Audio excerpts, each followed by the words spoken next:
Hey guys, welcome back. I'm Spartacus, and today we are going to be talking about the best players from every single Survivor season. Now, this might be a long video, I don't know yet, but this took me a long time to put together. I'm really excited about it. Let's get started. So, to start off with Survivor Borneo, for this one, the best player is really clear in Rich. Now, it did kind of come down to Rich and Rudy because Rudy would have been such a great winner, but we're talking about the best players. And for the guy that gets credited for most of the Survivor strategy, I have to have him as the best player. And in this picture you see of him here, it's the last immunity challenge, and he purposely throws the last immunity challenge. Have you ever heard of that? Like somebody throwing the last immunity challenge. And it's because he's so good at the game.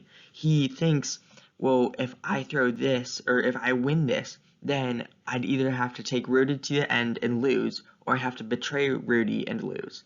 And so he purposely throws it for peanut butter. Um, and then Kelly ends up winning it, and she boots Rudy off the game.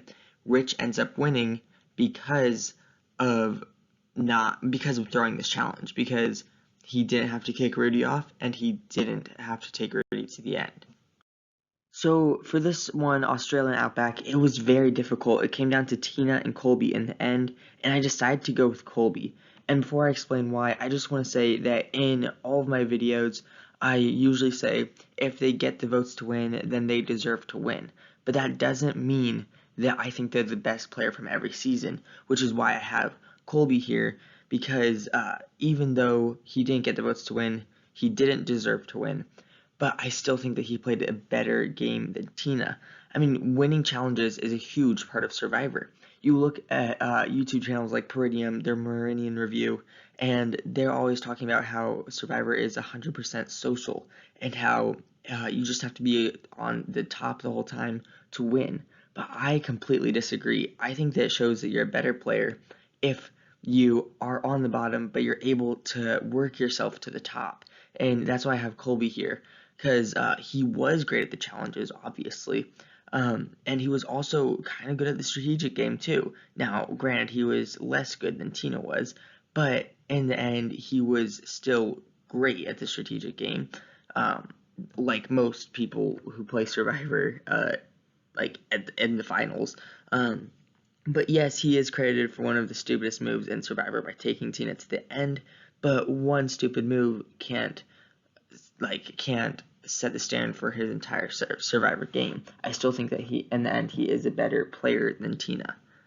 So next from Survivor Africa, this was a pretty easy one. I have Ethan, and I know people say that if Ethan and Lex get to the end together, then Lex automatically wins, but I don't know about that. I think that Ethan built strong enough relationships to win in the end, and he proved that you can win by being the nice guy.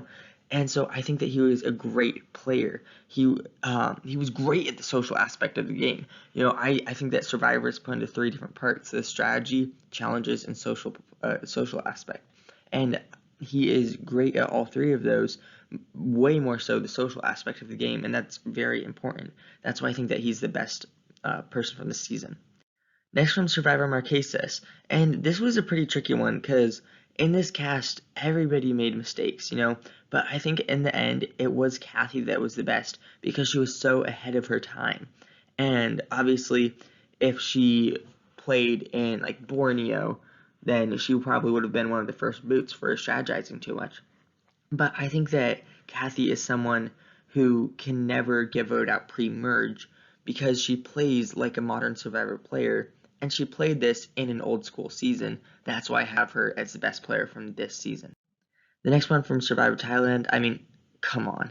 One of the worst casts ever, but it's Brian. He was probably one of the only good people on that cast, maybe aside from Rob and Clay, kind of, maybe a little bit. But he was by far the dominating person in that season. Next from Survivor the Amazon, I have Rob Cesternino. And he completely dominated the end game, except for obviously the final three when he gets voted out.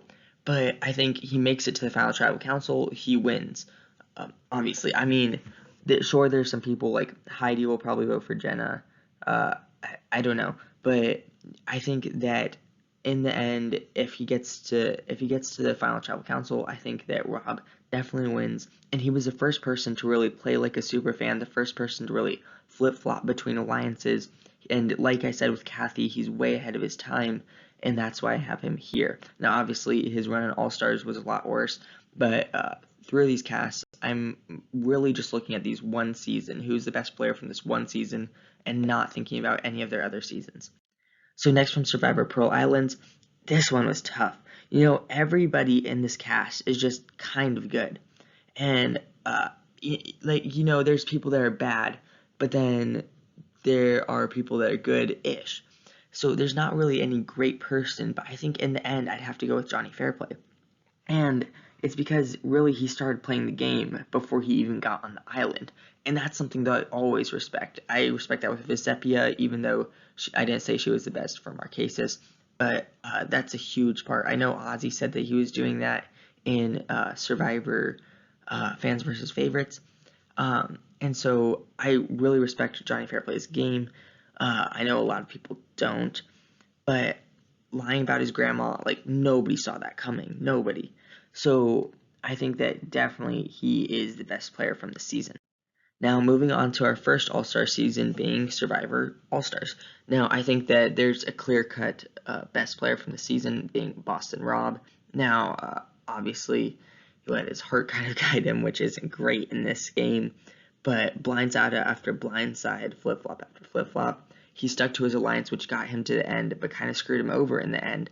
Although I think that he did play a better game than Amber. I know a lot of people agree with me. So he is he is the best player from Season 8.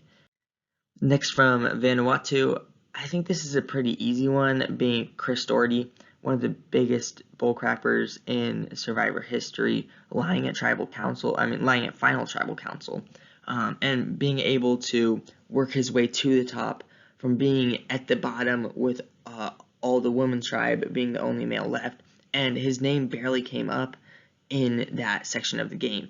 Now, mind you, he did get, I think it was 1 vote at the first tribal council, and his name did kind of come up a bit in the pre-merge, but come to the merge, when it's only the woman left, he is able to work his way from the bottom to be completely at the top, and so I think that he is a great player.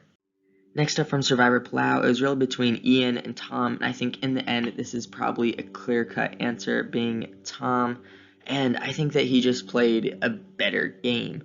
Obviously, Ian was willing to flip on Tom, willing to blindside him, but then Tom kept winning out, and if he didn't win out immunity challenges, he'd probably go home.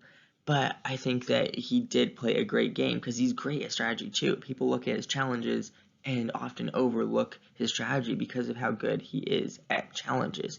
And I mean, he literally talked Ian out of winning the final immunity challenge. He talked him out of going to the final tribal council with him and got Ian to quit. And so I think that Tom is definitely the best player from the season. Now, you could make an argument for Stephanie LaGrossa being the only one left on her tribe, but I do think that in the endgame, Tom did do better than Stephanie LaGrossa. Next up from Survivor Guatemala, and I think that in the show, we saw very little of Danny. She was a very invisible winner, but she did reveal after the show that most of that was because she was purposely hiding it from the camera. However, through the stuff that was shown on the show, and even after Danny played the game in exit interviews and in Winners at War interviews, when she explains her game, I do think that Rafe is the better player. And so it obviously comes down to Rafe and Danny in the end, and I do think that Rafe played a better game, being able to control that end game. And so I do think that even if he makes it to the final tribal council, he will win. I don't know how bitter the jury would be towards him, but I think that he would win in the end. Next up from Survivor Panama Exile Island, this is a pretty easy one. I have Terry Deitz. And, I mean, you could consider Aris, but I really thought that Terry Deitz did a lot better. Now, I realize that I do respect winning challenges a lot more than many superfans out there, but I just think that's part of the game, and Terry Deitz obviously did amazing at that. I'm pretty sure he won 8 challenges throughout the season, individual immunity challenges. But being able to find a super idol, which is another huge part of the game, finding idols, even though that idol was way too overpowered, and I never want to see it on a Survivor season again, unless I'm in possession of it. But I do think that he is the best player of that season. Next, from Survivor Cook Islands, this is a pretty easy one. It came down to Yul and Ozzy in the end, and I think that Yul is just the better strategist. Obviously, Ozzy can put the challenges on lock. He's super goated in them, but I think that Yul, in the end, is just the all-around better player, finding a super idol, using it to his advantage, getting Penner to flip, and like no-scoping balls through the bottom of a boat. If you don't know what I'm talking about, you might want to go back and watch one of the immunity challenges from that season. But I do think that he was the best player from this season, although it was very close between him and Ozzy. I just decided to do Yul. So next, from Survivor Fiji, I have Earl. Earl playing almost a perfect game. I think he only received one vote against him the entire time. The first person to get unanimous votes at Final Tribal Council. He was able to flip Dreams, make that alliance with Dreams and Cassandra, and take them to the end and eventually win the game. He's just an all-around great player, especially from the fact that he was the last decision for the cast, and I can't imagine what the cast would have been like if he wasn't there. I think that Yao-Man obviously would have won at the end, being able to get there, but knowing where Earl comes from, how he doesn't know about the game, and then being able there and just to be naturally likable, that people want to keep him in, and so I do have him as the best player. Next, from Survivor China, this is a pretty easy one. Todd Herzog, winner of the season, being able to blindside people, find idols, never needed to win a challenge. I think that obviously his amazing Final Tribal performance, that's basically it. But he dominated the game, and so he is the best person in this game. Next, from Survivor Micronesia, this was a tough one because I think that every single person had major flaws in their game, but then when I looked back at the game, I think that the best person there was Cirie. Now, it came down to Cirie, Parvati, and Eric in the end. I was able to take Eric out of the running because of his big mistake, and then I did eventually take Parvati out of the running because she was going to go home if it wasn't for Fair Place Quit. Now, I do credit her for a lot of Fair Place Quit. She kind of convinced him to. But I think in the end, it was Cirie that came up with the idea to blindside Eric. Cirie got Eric to give up immunity. Cirie made the social connections that Parvati couldn't. And she just was all around a great player. And that's why I have her as the best in this season. Next, from Survivor Gabon, this was a tough one because Gabon had a terrible cast with a terrible final three, a terrible jury. I think in the end, the best player did get voted out in the pre-merge, which sounds crazy, but I think that it was Marcus. And I think that Marcus was kind of a decoy winner. He was able to make relationships, manipulate Charlie. He was able to do good for the tribe in challenges. People actively liked him. I was shocked when he got voted out because he was so good at the game. He used a relationship between him and Crystal to his advantage, even though Crystal didn't really fully care. But I do think that Marcus was the best player of this season. Next, from Survivor Tocantins, it did come down to JT and Steven, exactly who you would expect. But in the end, I decided JT did play better than Steven. Although Steven was the figurehead behind all the strategy, we can give a lot of that strategy to JT. We can credit him for a lot of that. And I mean, you think about Brent was thinking, he said that he was losing sleep because he was thinking, how do I get JT the $1 million? People actively wanted JT to win over themselves. And that just shows how good of a player he is, how likable he is. Obviously, he isn't great in the next 2 seasons he's in, but this just shows like that people are wanting to take him to the end, actively saying, I need to get this guy to the end. He is a great player. Now, next from Survivor Samoa, I mean, it's definitely Natalie White. No, I'm just joking. It's Russell Hantz. I mean, invented finding idols without a clue. Biggest strategic masterminds never win, you could argue. He's obviously the best player of the season. Now, a lot of this season was the Russell Hantz show, and we didn't see the strategy of a lot of people.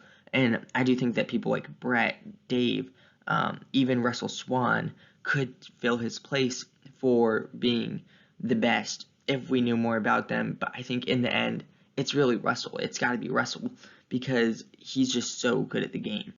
Next from Survivor Heroes versus Villains, and I have Parvati. Now, it was obviously none of the heroes. It came down to the final four for me between Sandra, Parvati, Russell, and Jerry, and I ended up with Parvati over the rest of them because you look at Parvati's moves manipulating Russell, and I don't think a lot of people realized the whole time. They're like, oh, Russell's manipulating her. No, it was Parvati manipulating Russell the whole time, and I honestly think that she played the best game. And this was a flawless game, really. Now, obviously, the heroes were targeting her, but she was able to play two idols to save Jerry and Sandra, and then ultimately pick off all of the heroes and all of the villains that threatened her. And so I do think that she was the best player in this game, even though we barely saw her moves in the pre-merge.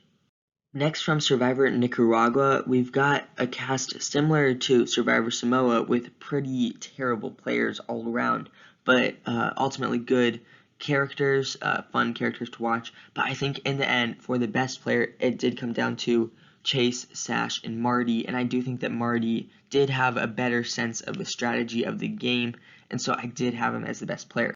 Next from Survivor Redemption Island, and the best player is obviously Phillip Shepherd. No, not Phillip Shepherd. Boston Rob completely dominated the entire game. A lot of people say that, oh, it's just because he was playing with a bunch of doofs. Okay, so what if he was? He still was the best player in that season, and he's still a great player. Next from Survivor South Pacific, this one was tough. It came down to Coach and Ozzy, and in the end, I did give it to Ozzy. Now, I know people might be saying I have bias because Ozzy is my all-time favorite Survivor player, but I think that he did play a better game than Coach. And mind you, Coach is my second favorite player of all time. So there's not that much bias, okay, guys? But I do think that Ozzy was the best, and he did have his low moments where he was kind of throwing a hissy fit in the merge and the pre-merge, mostly due to Cochran.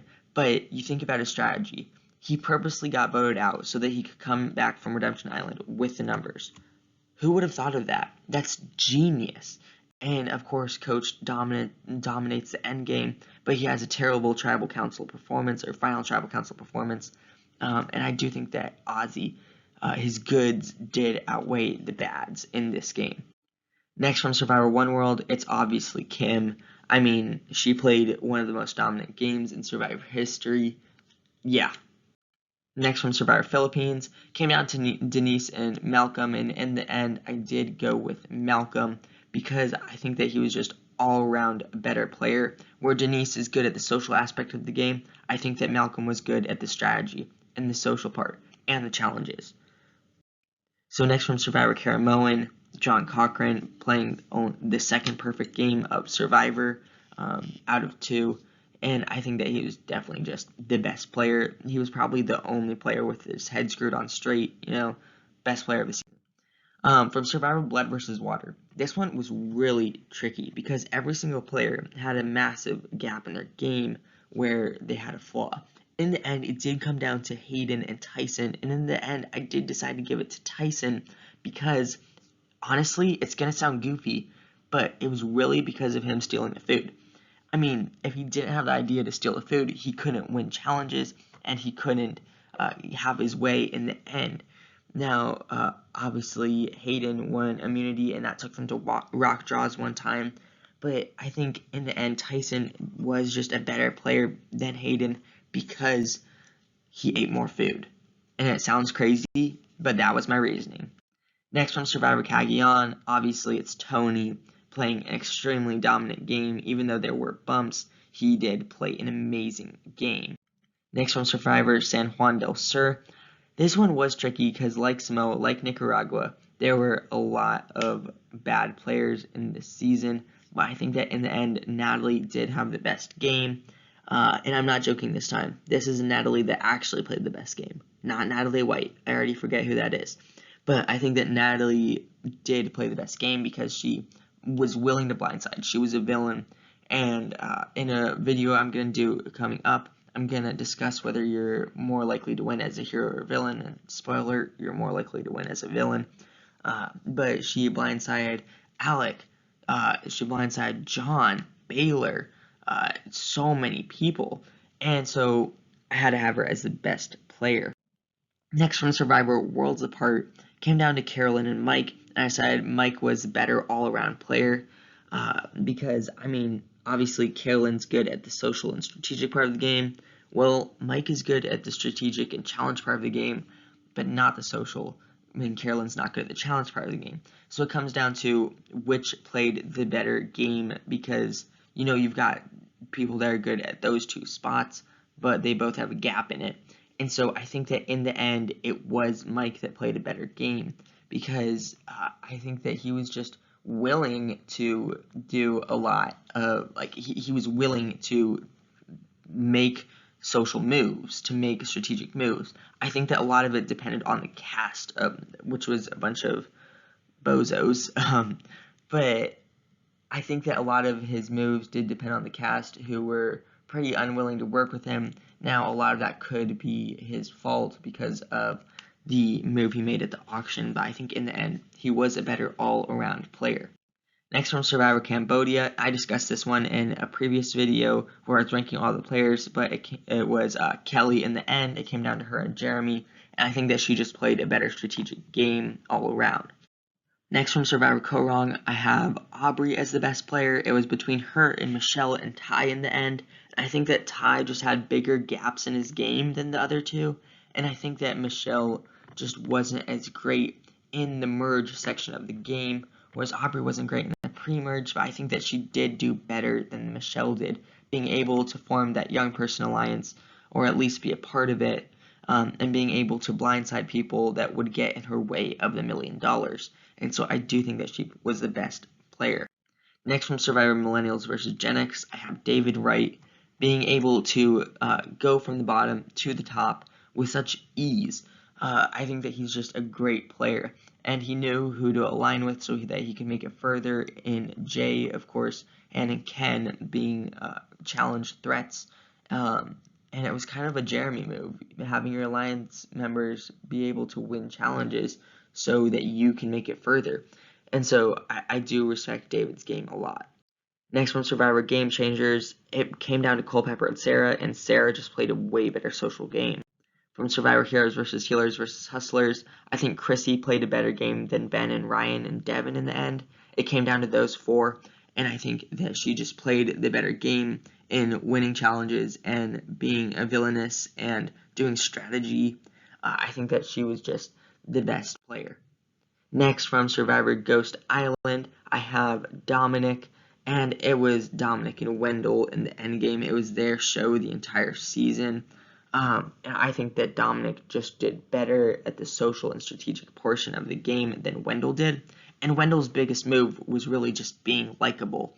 And I think that Wendell should have taken Dom out when he had the chance, but he chose not to. That caused a tie. Obviously, it worked out for Wendell in the end, but I do think that Dominic still played a better game. Even though a lot of people say that their game is exactly the same, I think that Dominic did better. Next one, Survivor David versus Goliath. Whew, this was a tough one. It was down to Angelina, Mike, Nick, Christian, and Davey in the end. And at the end, I decided to give it to Davey. Now, Angelina, I could easily pick out, was not going to be the best. Mike White didn't really want to win. Nick had some major holes in his game come the pre-merge. And Christian, I just think that Davey played a better game than Christian, that's all. but obviously he was very likable. He was somebody that people actively wanted to make an alliance with, and so I do think that he was the better player. From Edge of Extinction, it came down to Chris, Devins, and Victoria. Obviously, with Chris making big moves, although I do think that he wasn't as good as Victoria and Devins. I think in the end, it was Rick Devins that was able to play the best game. That had it made him a decoy winner because he was so good, pulling idol after idol after idol after idol out, making fake idols. He was just so good at the game. And you think, oh, he can't lose, until Chris has to be that guy who gives up immunity to make fire. Well, I still think he was the best player. Next on Survivor Island of the Idols, it came down to Lauren and Tommy, and I think that Tommy was just more of a figurehead for that alliance, not to mention that he did make it to the end, and that's mostly what it came down to, because he and Lauren played such close games that I just decided who did better at the outlast portion. From Survivor Winners at War, I have Tony for a second time on this list. I mean, just played a great game. From Survivor 41, our last season on this list, I do think that Xander played the best game over Erica and Danny and Ricard and Shan, which is who it came down to. I think that he played the best social, strategic, and challenge game. From Survivor 42, I don't have anybody because currently the season is still airing and it is not yet finished. So when it is finished, I will try to do a video on who I think is the best player. But until next time, thanks for watching. See you later.